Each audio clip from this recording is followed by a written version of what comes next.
محترم ناظرین، السلام علیکم ورحمۃ اللہ وبرکاتہ۔ ماں باپ کے حادثے میں انتقال کے بعد 10 سالہ علی اپنے چچا کے گھر رہنے لگا۔ چچی اسے سارا دن نوکروں کی طرح کام کرواتی اور رات کو بچا ہوا جوٹھا کھانا دیتی۔ علی کے کزن اچھے سکول میں پڑھتے، جبکہ اسے ایک ورکشاپ پر کام کے لیے بھیج دیا گیا۔ ایک دن چچا کی الماری میں سے پیسے چوری ہو گئے اور سارا الزام علی پر لگا دیا گیا۔ چچا نے غصے میں آ کر علی کو اتنا مارا کہ اس کا سر پھٹ گیا۔ رات کی تاریکی میں علی روتا ہوا گھر سے نکل گیا اور ریلوے ٹریک پر جا بیٹھا۔ اچانک پیچھے سے کسی نے اس کے کندھے پر ہاتھ رکھا۔ علی نے مڑ کر دیکھا تو اس کی آنکھیں پھٹی کی پھٹی رہ گئیں، کیونکہ میں جم میں ورزش کر رہا تھا جب اچانک مجھے اپنے پیچھے کسی کی آہٹ محسوس ہوئی تھی۔ نہ چاہتے ہوئے بھی میرے چہرے کے زاویے تبدیل ہو گئے تھے۔ میں نے اپنے ہاتھ میں موجود بھاری بھاری ڈمپل ایک طرف رکھ دیے تھے اور تولیے سے پسینہ پونچھ کر پلٹا تھا۔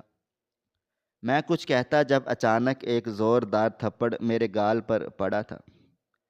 میں بے اختیار 2 قدم پیچھے ہوا تھا۔ میں کچھ کہتا جب میرے کان میں ان کی آواز گونجی تھی، کب تک تم اس طرح اپنی زندگی کو گزارتے رہو گے؟ تمہیں پتہ ہے تم کل کیا کر کے آئے ہو؟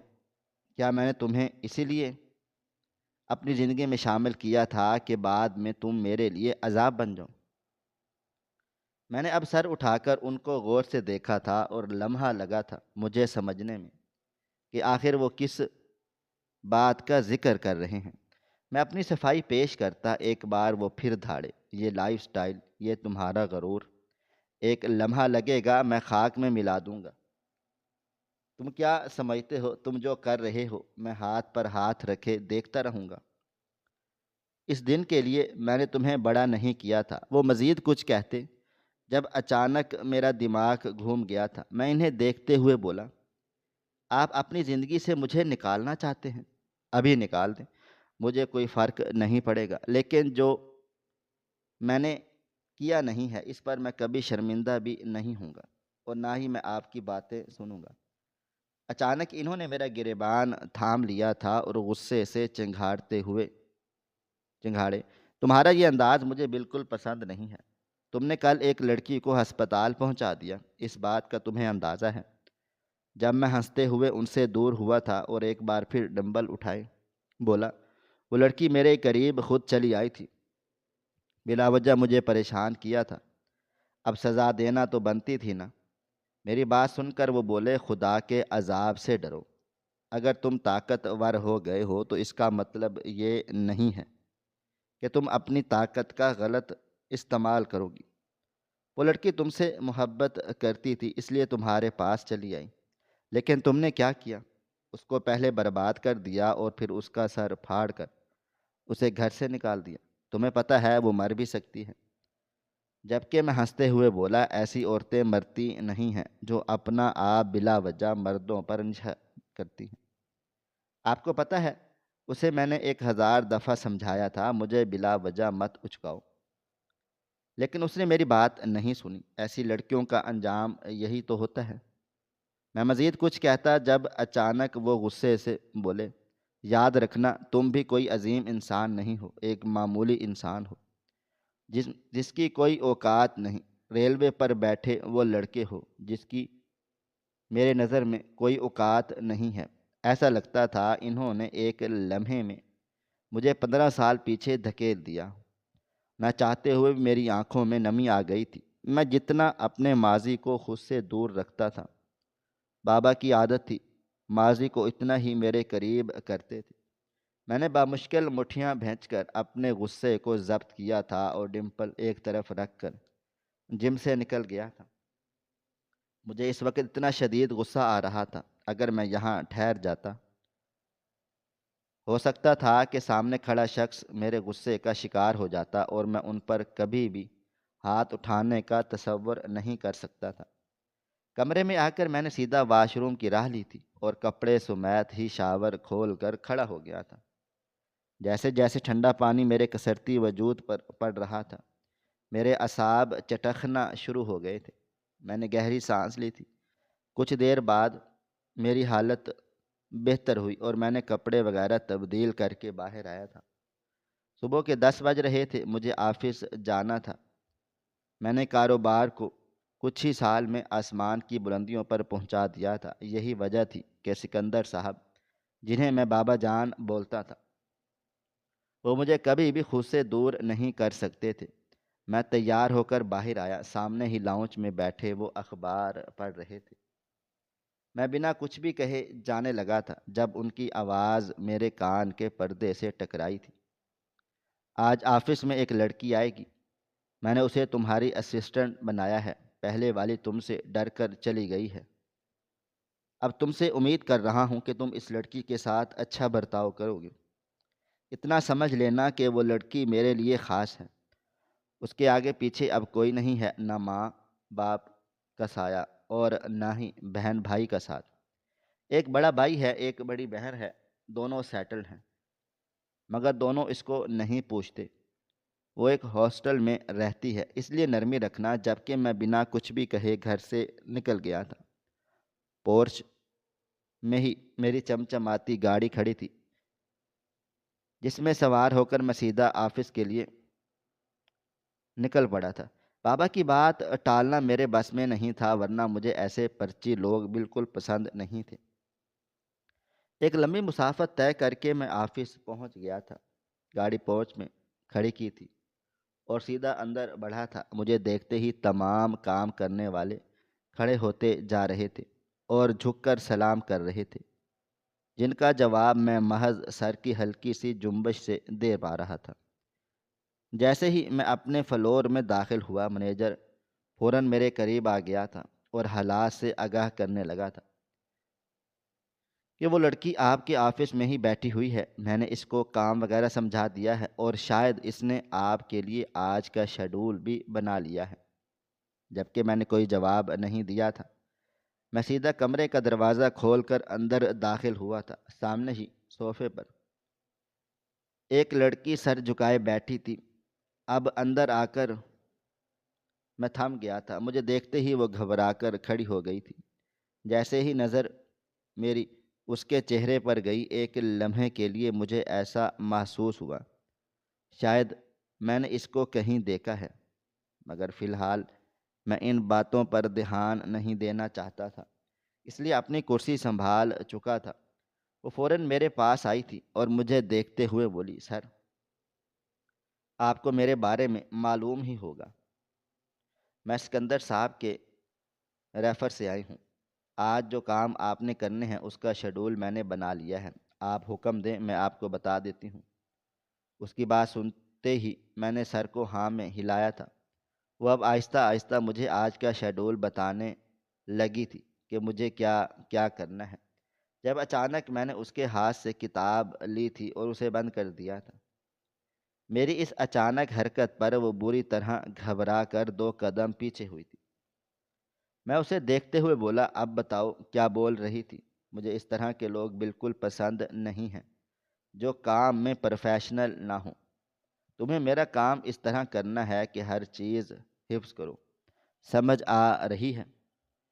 میری بات سن کر وہ گھبرا کر بولی، سر ایسا تو کہیں بھی نہیں ہوتا، میں نوٹ ڈاؤن کرتی ہوں کیونکہ میرا حافظہ کمزور ہے۔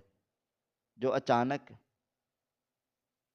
میں ٹیبل پر ہاتھ مار کر غصے سے چلایا تھا، اگر حافظہ کمزور ہے تو میرے پاس کام کرنے کیوں چلی آئی ہو؟ یہ تمہارے باپ کا آفس ہے جو یہاں اپنی مرضی چلاؤ گی؟ سکندر صاحب کے سامنے تمہاری چلتی ہوگی، مگر میرے سامنے اگر تم نے ہوشیار بننے کی کوشش کی، یاد رکھنا تمہارے ساتھ وہ کروں گا جس کا تم نے تصور بھی نہیں کیا ہوگا۔ تمہارے ماں باپ مر گئے، اس میں میرا کوئی بھی قصور نہیں ہے۔ اپنی حد میں رہو اور آئندہ کے بعد میرے آنے سے پہلے اگر تم میرے آفس میں بیٹھی، وہ دن تمہارا اس کمپنی میں آخری ہوگا، اور جب تک میں نہ بلاؤں میرے نزدیک آنے کی بھی ضرورت نہیں ہے۔ دفع ہو جاؤ کمرے سے میرے۔ سختی سے کہنے پر وہ فوراً کمرے سے غائب ہو گئی تھی، جبکہ نہ جانے کیوں مجھے بار بار ایسا محسوس ہو رہا تھا کہ اس لڑکی کو میں نے کہیں دیکھا ہے۔ چپ چاپ میں نے اپنا لیپ ٹاپ کھولا تھا اور کل جو کام ادھورا رہ گیا تھا اسے پورا کرنے لگا تھا، جب اچانک میرا موبائل فون بج اٹھا تھا۔ میں نے موبائل فون اٹھا کر دیکھا، سامنے بابا کا فون آ رہا تھا۔ مجھے معلوم تھا یقیناً مجھے تاکید کرنے کے لیے کیا گیا ہے، لیکن میں جانتا ہی نہیں تھا کہ وہ لڑکی کتنی پہنچی ہوئی چیز ہے۔ میں نے کال اٹھا کر جیسے ہی کان سے لگائی، اگلی طرف سے ان کا غصے بھرا لہجہ سنائی دیا۔ آخر تمہارے ساتھ مسئلہ کیا ہے علی؟ بہت ہو گئی تمہاری اپنی من مرضی، کیا ضرورت تھی اس لڑکی کے ساتھ اتنی بدسلوکی کرنے کی؟ اگر انسان کا حافظہ کمزور ہے تو وہ نوٹ ڈاؤن ہی کرے گا۔ کیا وہ تمہیں کچھ بھی بتانے میں غلطی کر رہی تھی جو بے بنیاد تم نے وجہ بنا کر اس کو اتنا سنایا ہے؟ حد ہوتی ہے تماشے کی، کتنا رو رہی ہے وہ، جاؤ اور اسے معافی مانگو۔ ان کی بات سن کر میرے ماتھے پر بل پڑے تھے اور میں بھی انہی کے انداز میں بولا تھا، اگر آپ کو کام اس طرح کروانا ہے تو میں کام چھوڑ دیتا ہوں، کیونکہ یہاں میں کاروبار کرنے بیٹھا ہوں، لڑکیوں کو منانے نہیں۔ اگر اسے اتنا ہی رونا آ رہا ہے تو یہ کمپنی چھوڑ دے۔ اور میں نے اسے اتنا برا بھی نہیں ڈانٹا کہ وہ آنسو بہائے۔ اگر ہمت نہیں ہے تو نوکری بھی نہیں کرے۔ میرا رویہ ہر ایک کے ساتھ ایسا ہی ہے اور میں اس کے ساتھ بھی ایسا ہی رہوں گا۔ میں مزید کچھ کہتا جب انہوں نے میری بات کاٹی تھی اور بولے، کسی کو بے بنیاد رلانا بھی گناہ ہوتا ہے۔ اپنا وقت یاد رکھو علی، تمہیں بھی ماضی میں وہ لوگ بے بنیاد رلاتے تھے اور تم کتنی تکلیفیں برداشت کرتے تھے۔ اس لڑکی کے حوالے سے بھی سوچو، تمہارا یہ رویہ اس کو کتنی ٹھیس پہنچا رہا ہوگا۔ آگے تم خود سمجھدار ہو۔ یہ کہہ کر انہوں نے فون کاٹ دیا تھا۔ آج بلا وجہ سکندر صاحب صبح سے میرے ماضی کا ذکر بار بار کر رہے تھے جو مجھے تکلیف پہنچا رہا تھا۔ میں نے گہری سانس لے کر خود کو سنبھالنے کی کوشش کی تھی اور پھر چپ چاپ اپنی کرسی چھوڑ کر اٹھ گیا تھا۔ بابا جان کی بات ٹالنا نہ میں نے پہلے کبھی سیکھا تھا اور نہ آج ٹال سکتا تھا۔ میں آفس سے باہر آیا تو نظر سامنے میز پر گئی تھی جہاں وہ لڑکی ہیڈ ڈاؤن کیے رو رہی تھی۔ میں نے ضبط سے مٹھیاں بھینچ لی تھیں۔ مجھے ایسے لوگ بہت برے لگتے تھے جو بلا وجہ رونا دھونا کر کے ہمدردیاں بٹورتے تھے۔ میں خاموشی سے اس لڑکی کی طرف بڑھ گیا تھا۔ اگر بابا کا منہ نہیں ہوتا میں کبھی بھی اس لڑکی کی طرف نہیں جاتا۔ قریب جا کر میں نے گلا کھنگارا، مگر وہ اپنے رونے میں اتنا مصروف تھی کہ اسے اس بات کا احساس ہی نہیں ہوا کہ کوئی قریب آیا ہے۔ میں نے ٹیبل کو ہلکا سا بجایا تو یکدم اس نے سر اٹھایا تھا۔ مجھے سامنے کھڑا دیکھ وہ گھبرا کر اپنی جگہ سے کھڑی ہو گئی تھی۔ دل کیا اسے سخت سناؤں، مگر جانتا تھا یقیناً بابا نے کسی کو مجھ پر نظر رکھنے کے لیے آفس میں چھوڑا ہوا ہے، اس لیے میں سنجیدگی سے بولا، آفس میں آؤ، بات کرنی ہے۔ یہ کہہ کر میں اپنے کمرے میں واپس چلا گیا تھا۔ آج پہلی بار میں کسی لڑکی کے سامنے بے بس ہوا تھا۔ چند لمحوں کے بعد وہ کمرے میں داخل ہوئی تھی۔ دل کیا اسے 2 تھپڑ لگاؤں، سارا رونا دھونا بھول جائے گی، مگر ابھی فی الحال میں ایسا کچھ بھی نہیں کر سکتا تھا۔ وہ لڑکی میرے باپ کی نظروں میں تھی اور میں یہاں آ کر بالکل بے بس ہو گیا تھا۔ وہ کچھ کہتی اس سے پہلے ہی میں نے اس کے گلابی چہرے پر نظریں جمائے بولا، دیکھو لڑکی، اگر میرے پاس تمہیں کام کرنا ہے، یہاں کے کچھ اصول ہیں۔ سب سے پہلے چھوٹی چھوٹی باتوں پر رونا دھونا نہیں ہے، ورنہ میرے پاس تمہارے لیے کوئی کام نہیں۔ اگر میں تمہیں ڈانٹ دوں اس کا مطلب یہ نہیں ہے کہ تم ٹھک کر کے فون کرو اور میرے باپ کو تفصیل دو۔ میرے پاس تمہیں کام کے لیے اس لیے رکھا گیا ہے تاکہ تم مضبوط بنو اور تم سیلری لے سکو۔ اگر اب تم نے کسی بھی طرح کی کوئی بھی شکایت میرے بابا تک پہنچائی، واقعی میں تمہارا اس انڈسٹری میں آخری دن بنا دوں گا۔ نہ اس کمپنی میں تمہیں جاب ملے گی اور نہ ہی کسی اور دوسری کمپنی میں۔ میری بات تمہیں سمجھ آ رہی ہے؟ میرے سخت لہجے پر وہ بالکل خاموش ہو گئی تھی۔ کچھ دیر تک میں اس کا چہرہ دیکھتا رہا تھا جو کافی پریشان سا تھا۔ چند لمحے بعد میں اسے دیکھتے ہوئے بولا، ایک بات بتاؤ، کیا ہم دونوں کبھی ملے ہیں؟ تمہارا نام کیا ہے؟ میری بات سن کر اس نے سر اٹھا لیا تھا۔ ایسا لگتا تھا جیسے اس کی آنکھیں کچھ بولنا چاہ رہی ہوں لیکن لب بند ہوں۔ چند لمحوں کے بعد وہ بولی، میرا نام مہم ہے، ہماری کبھی ملاقات نہیں ہوئی۔ آپ جیسا بولیں گے ویسا ہوگا، اور میں نے آپ کے بابا کو شکایت نہیں کی۔ میری تو ان سے صرف ایک دفعہ ملاقات ہوئی ہے، ان کا نمبر بھی میرے پاس موجود نہیں ہے۔ آپ کو غلط فہمی ہوئی ہے، جبکہ میں سکتے میں آ گیا تھا۔ اگر اس نے بابا کو نہیں بتایا تو بابا کو اصل بات کیسے معلوم ہوئی؟ میں بے اختیار کمرے میں نظر دوڑائی تھی۔ کیا بابا نے کمرے میں کوئی خفیہ کیمرہ لگایا ہوا تھا؟ میرا دل و دماغ اب تیزی سے کام کرنے لگا تھا، اور اچانک میری نظر دائیں جانب ایک کتاب کے پیچھے رکھے ہوئے ایک عجیب سی شے پر گئی تھی۔ میں نے جیسے ہی اس کتاب کو ہٹایا، سامنے ایک منی کیمرہ رکھا ہوا تھا۔ میرے چہرے کے زاویے کئی حد تک سخت ہو گئے تھے، یعنی اس کیمرے کی مدد سے بابا مجھے پورا دن دیکھتے تھے اور میری باتیں سنتے تھے، یعنی میری پرائیویسی کا کوئی بھی خیال نہیں تھا۔ مجھے اب سمجھ آیا تھا کہ وہ مجھ پر اتنا بھروسہ کیوں کرتے ہیں۔ میں نے غصے سے اس کیمرے کو زمین پر پھینک کر توڑ دیا۔ میری اس حرکت پر وہ لڑکی گھبرا کر 2 قدم پیچھے ہوئی تھی۔ میں نے بے اختیار اپنا موبائل فون نکالا تھا اور بابا جان کو کال کی تھی۔ پہلی بیل پر ہی انہوں نے کال ریسیو کر لی تھی۔ میں غصے سے دھاڑا، یہ کیا تماشا ہے؟ آپ مجھ پر نظر رکھتے تھے؟ اگر یہ سب کرنا تھا تو مجھے یہ کرسی سنبھالنے کے لیے کیوں دی؟ اس سے بہتر تھا کہ آپ ہی خود یہاں بیٹھ جاتے۔ میری بات سن کر وہ بولے، کیوں؟ تم کوئی فراڈ کرنا چاہتے تھے میرے ساتھ جو اتنا گھبرا رہے ہو؟ ان کی بات سن کر ایک لمحے کے لیے ایسا لگا جیسے واقعی میں کوئی پرایا انسان ہوں۔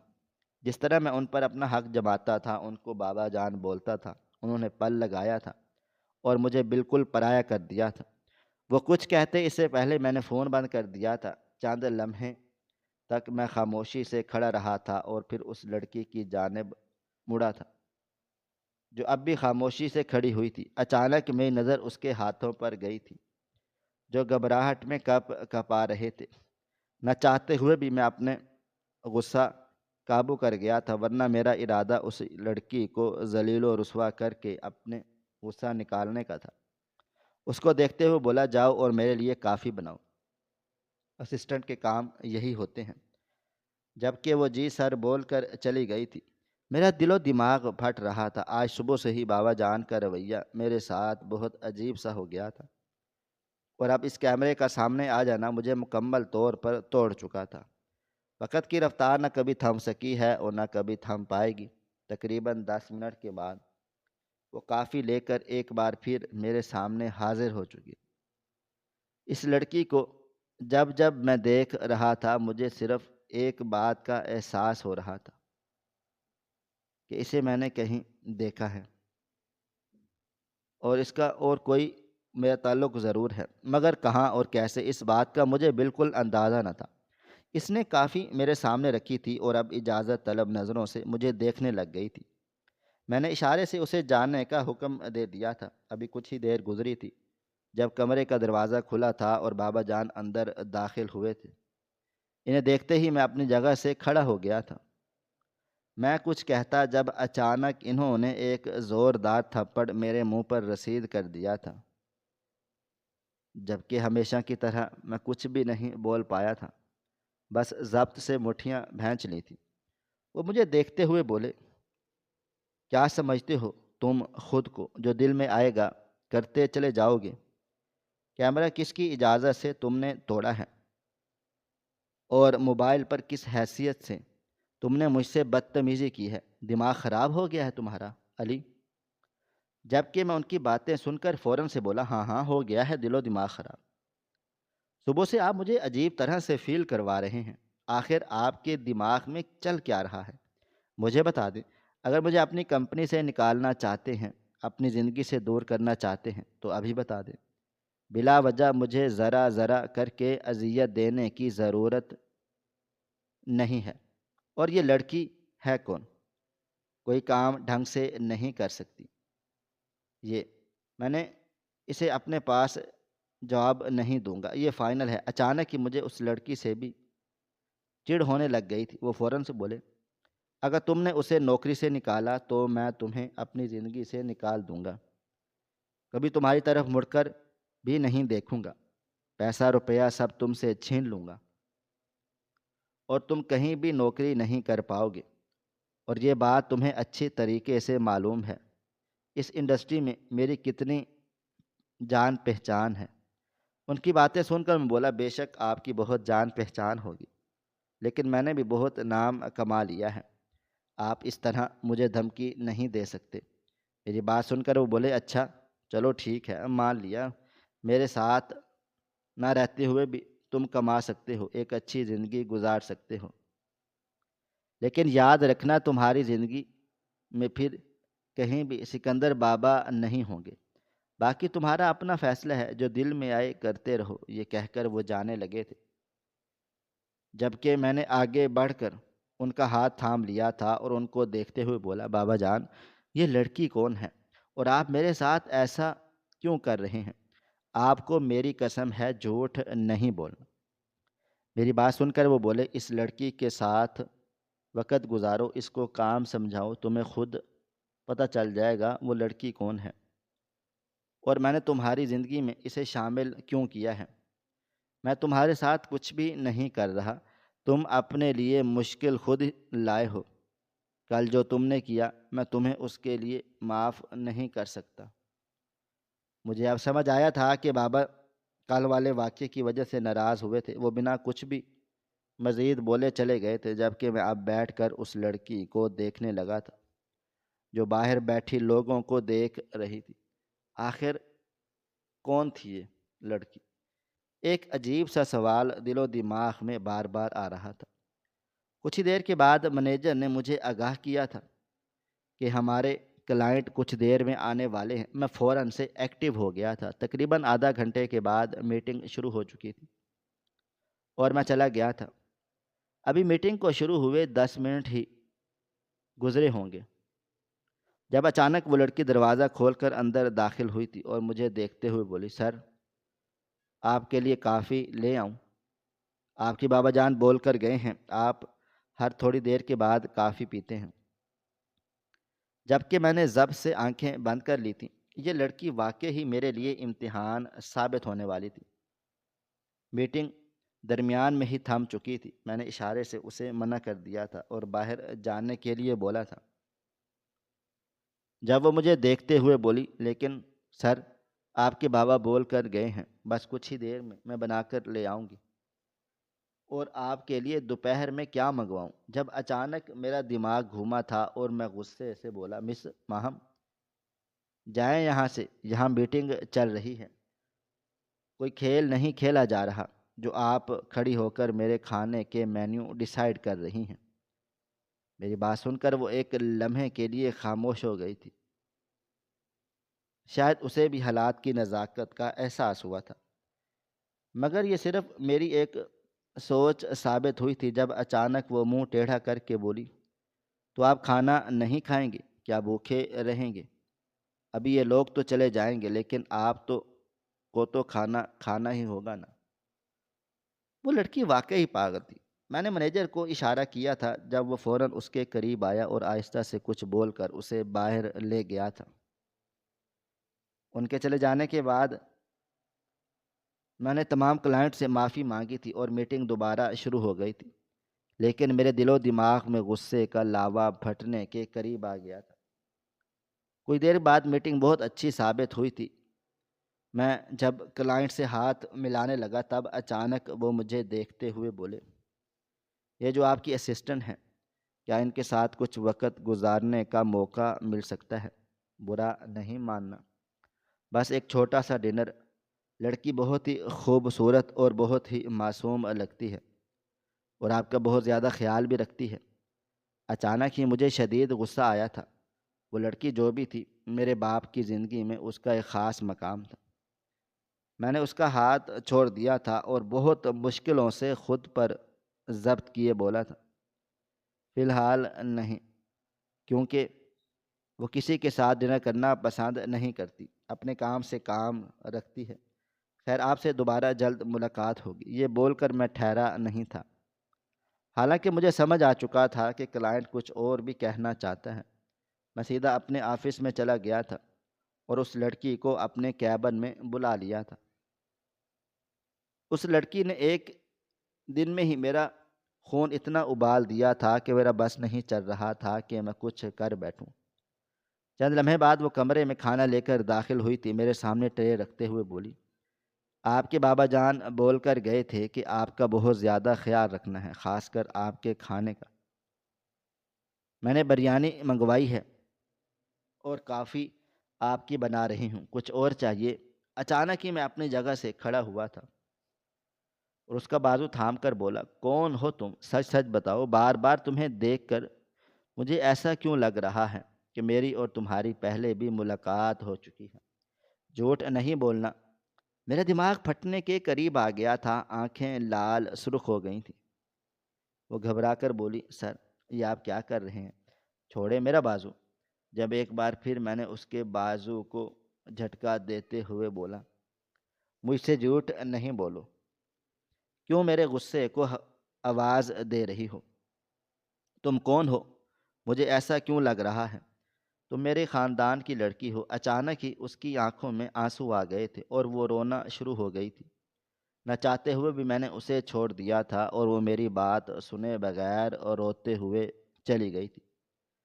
کچھ دیر تک میں کمرے میں بیٹھا رہا تھا اور پھر اٹھ کر آفس سے ہی نکلتا چلا گیا تھا۔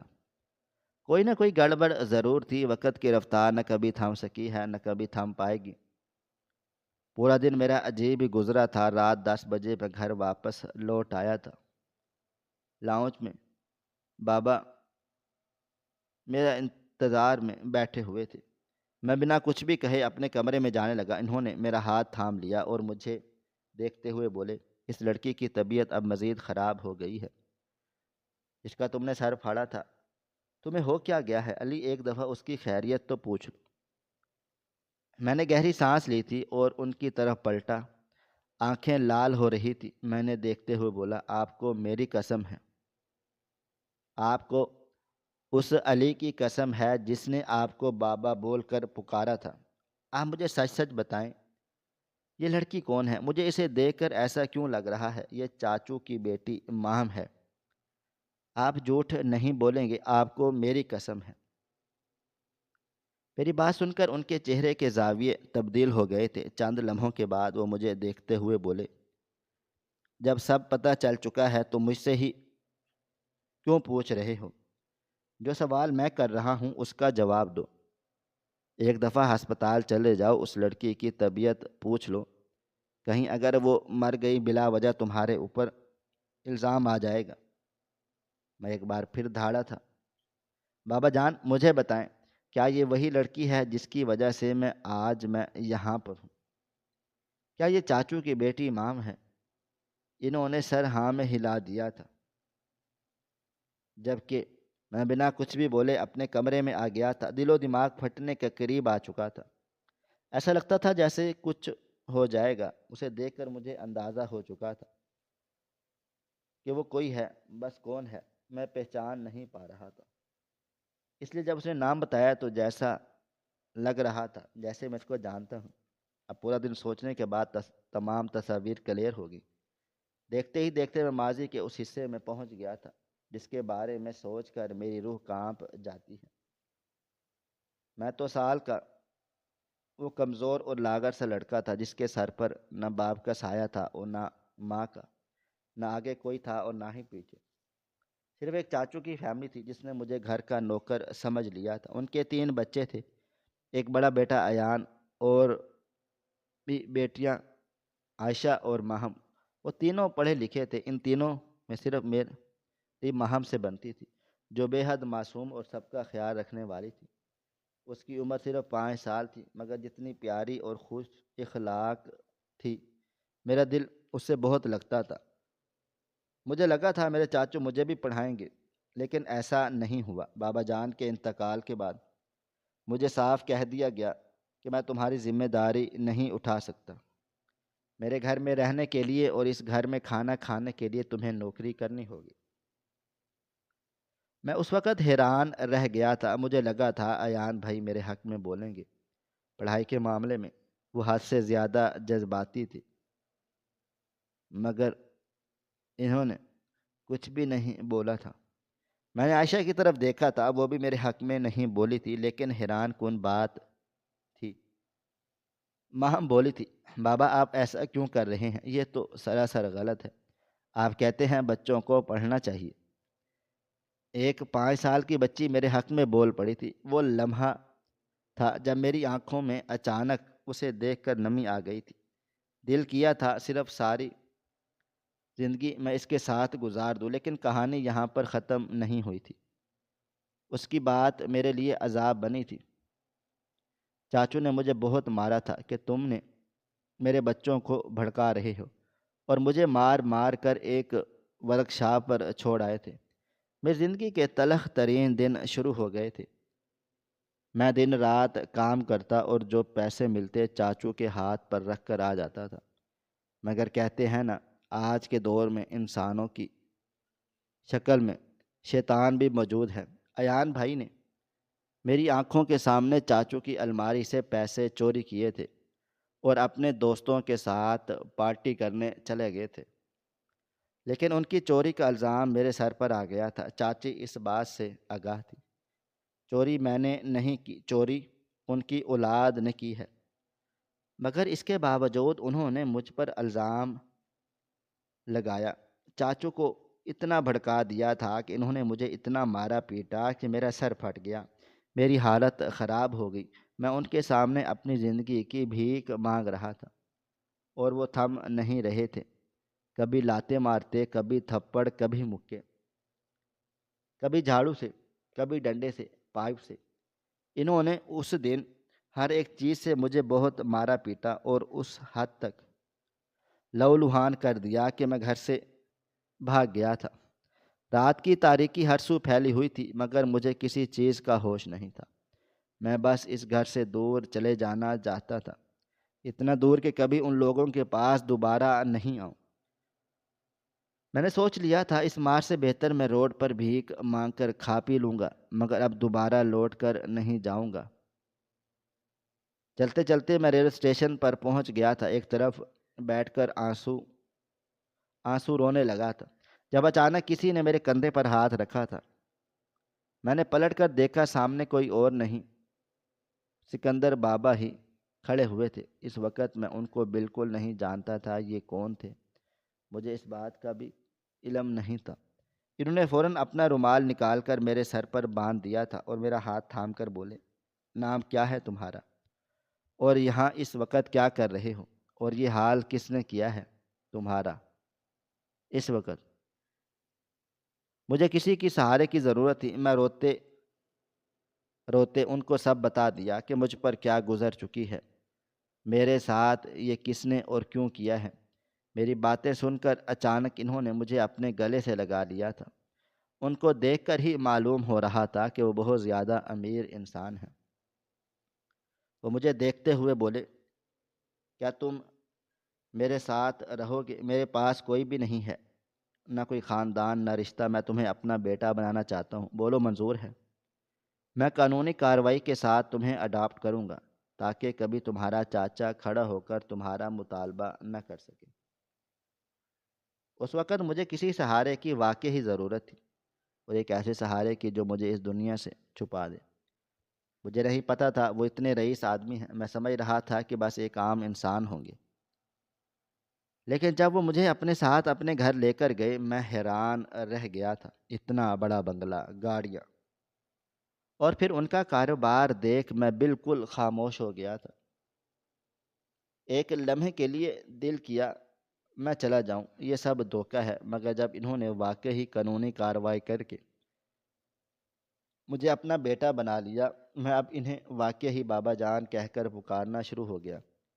سکندر بابا نے مجھے اسکول میں داخلہ دلا دیا تھا اور میری تربیت کرنے لگ گئے تھے۔ مجھے ہر چھوٹی بڑی بات سمجھاتے تھے، اپنے ساتھ بڑی سی بڑی میٹنگوں پر لے کر چلے جاتے تھے اور سب سے ایسے تعارف کرواتے تھے کہ میں واقعی ان کے جگر کا ٹکڑا ہوں۔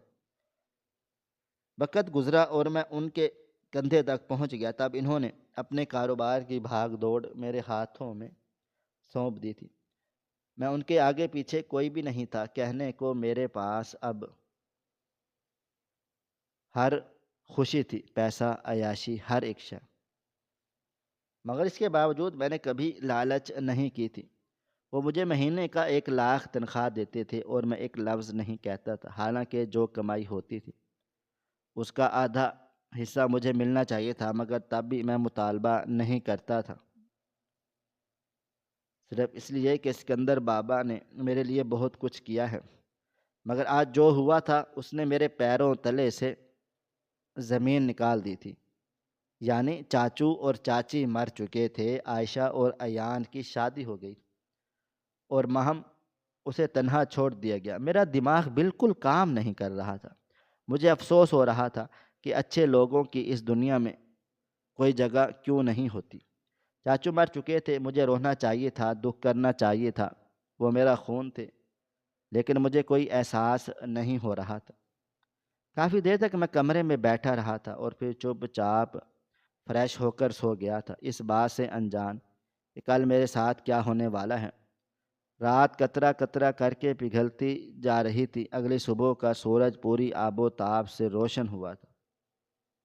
میرا دل چاہ رہا تھا کہ میں کہیں نہ کہیں نہ جاؤں، بس کمرے کے اندر تنہا ہی بیٹھا رہ جاؤں۔ ابھی فی الحال میں کسی سے ملنا نہیں چاہتا تھا، لیکن میں جانتا تھا اگر میں آفس نہیں گیا سکندر بابا ڈانٹیں گے اور میرے اندر ان کی ڈانٹ سننے کی ابھی کوئی ہمت طاقت نہیں تھی۔ میں تیار ہو کر نیچے آیا تو لاؤنج کا ماحول ہی تبدیل تھا، پورا گھر سجایا جا رہا تھا، سکندر بابا بالکل تیار ہو کر کھڑے تھے۔ میں حیران ہو کر ان کی طرف بڑھا تھا، میں کچھ کہتا جب انہوں نے میرے کندھے پر ہاتھ رکھا تھا اور مجھے دیکھتے ہوئے بولے، آج تمہارا نکاح ہے، تم کہیں بھی نہیں جا رہے ہو، خاموشی سے بیٹھ جاؤ۔ ان کی بات سن کر مجھے شدید جھٹکا لگا تھا۔ میں کچھ کہتا اس سے پہلے ہی وہ مجھے دیکھتے ہوئے بولے، دیکھو، میں نے بچپن سے لے کر تمہیں اتنا بڑا کیا ہے، اپنے بل بوتے پر کیا، اب تم اپنے باپ کی بات کو نہیں مانو گی۔ ان کی بات سن کر میں فوراً سے بولا، آپ کے لیے سر تن سے جدا ہے، لیکن جو آپ کروانا چاہ رہے ہیں اس کا مجھے بخوبی اندازہ ہو رہا ہے، بابا جان بہتر ہوگا یہ نہیں کریں، میرا دل گھبرا رہا ہے، ماہم میرے ساتھ نہیں رہ پائے گی۔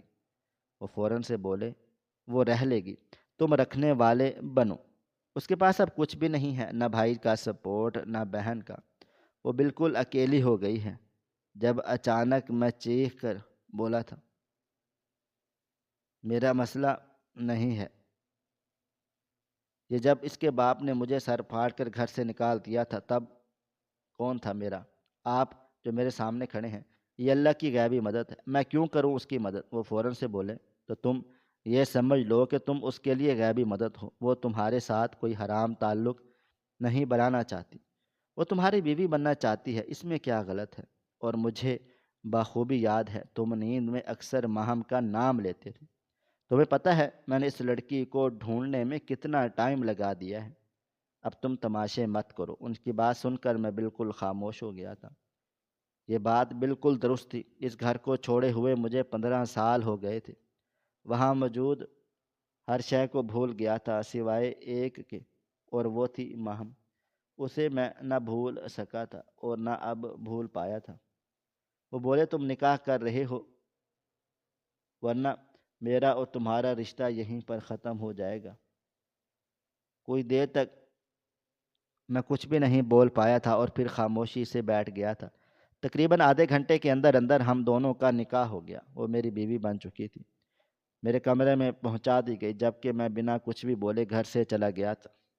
پورا دن میں نے ادھر ادھر گزارا تھا اور رات کے 10 بجے جب بابا جان کا فون آیا، انہوں نے مجھے خوب سنایا تھا، تب میں گھر لوٹ کر آ گیا تھا۔